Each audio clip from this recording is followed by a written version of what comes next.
அங்கே மோகினியாலும் மோகினி பெண்ணவள் அந்த அரண்மனையிலே கவலையோடு இருக்கக்கூடிய நேரத்தில் அந்த நாட்டில் உள்ள மக்களுக்கு இப்ப நாட்டில் உள்ள மக்களுக்கு பிரச்சனை யாருக்கிட்ட போய் சொல்லுவாங்க?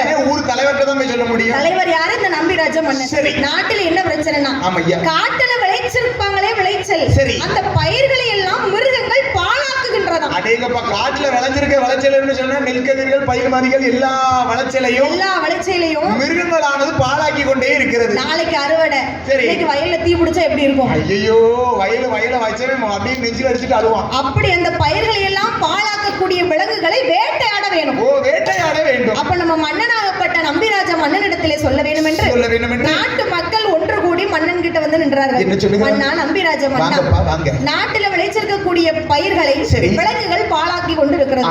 அந்த விலங்குகளை வேட்டையாடணும்னு சொன்னா நீங்கள் வந்தா தான் முடியும். கண்டிப்பா என்று சொல்லி நாட்டு மக்கள் சொன்ன பொழுது பார்த்தார் நம்பிராஜ மன்னவன் வேட்டையாட வேணும் என்று விருப்பமோடு ஏகி வாரார். அரண்மனை தான் கடந்து அவசரமா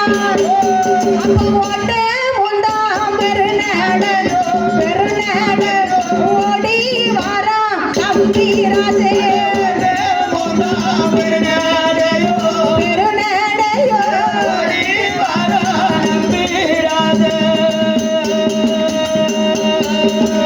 வேட்டைக்கு போகணும்.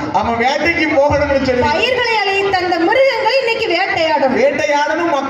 மக்களுக்கு ஒரு பஞ்சம் சொன்னா அந்த மன்னனுக்கு அது ஒரு பஞ்சம் மாதிரி அப்படின்னு சொல்லி அந்த நம்பிராஜ மன்னவன் வேட்டையாட வேண்டும் என்று வில்லு எடுத்து அம்பு எடுத்துக்கொண்டு காட்டிற்கு சென்று அந்த பயிர் அளித்த மிருகங்களை வேட்டையாடி கொண்டிருக்கிறார்.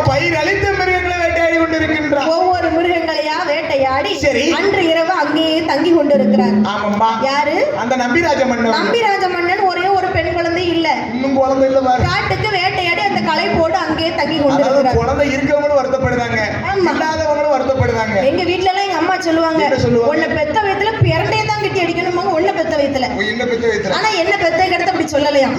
ஏன்னு கேளு, உனக்கு மூத்தது எங்க அக்கா ஒருத்தி இருக்கா, நான் மூணாவது பெண் பிறந்தேன். மூணாவது பெண் பிறந்தா முத்தமெல்லாம் பொண்ணாகுமா? எங்க வீட்லயே மூணாவது பெண் தான், நீ தான் வந்து பிறந்திருக்க. ஆனா முத்தம் இல்லாத நிக்க கூட கடன்காரனும் லோன்காரனும் குழுகாரனும் தான் நிக்கான். அது கொஞ்ச நாள் பொண்ணு வந்த பாடு இல்ல, பெண்ணு வந்த பாடு. உனக்கு வரும். மூணாவது பெத்தவனே நான் நம்பி லோன் எடுத்தேன். இவள நம்பி லோன் எடுத்தியோ? லோன் கட்ட முடியாம சரி லோன் தரே முன்னாடியே கூட்டி போயிட்டான். ஐயோ கொடுங்க, அது விட்டு கொடுத்துருவாரு. வேற வழி லோன்காரங்க கூட்டிட்டு போறாங்க, விட்டு கொடுத்துருவாரு. இதுக்கு வழி வரதரே தம்பி. அப்ப கூட்டு குடும்பம் தம்பி கிட்ட தான விட்டு கொடுக்காரு. சரி, அதனால இந்த நம்பிராஜ மன்னன் பெண் குழந்தை இல்லைன்னு சொல்லி அந்த காட்டுக்குள்ளே வேட்டையாடிய களைப்போடு இருக்கிறார். களைப்போடு இருக்கும்போது நம்பிராஜ மன்னன் இங்கு இருக்கும் பொழுது இருக்கக்கூடிய நேரத்தில் மகேந்திரகிரி மலை சரி, மகேந்திரகிரி மலையிலே ஒரு அரக்கன் ஆண்டு வருகிறார். ஒரு அரக்கனானவன் ஆண்டு வருகிறார். சூரபத்மன். யாரப்பா? சூரபத்மன் ஆண்டு வருகிறான். உன்னை போல அரக்க குணமுடையவன், என்னை போல அரக்க குணமடைச்சவன். ஆமா. அந்த சூரபத்மனுக்கு ஒரு தங்கச்சி உண்டு, செல்லமா ஒரு தங்கச்சி உண்டு. என்ன தங்கச்சி? அயோமிகி. நல்லா இருக்கு. சூரபத்மன் அயோமிகி. யார் வச்சிருக்கா பாருங்க அப்பன். யாரு? அயோமிகி. ஆமா. எங்க நிக்குமோ கூப்பிட எப்படி முடியும்?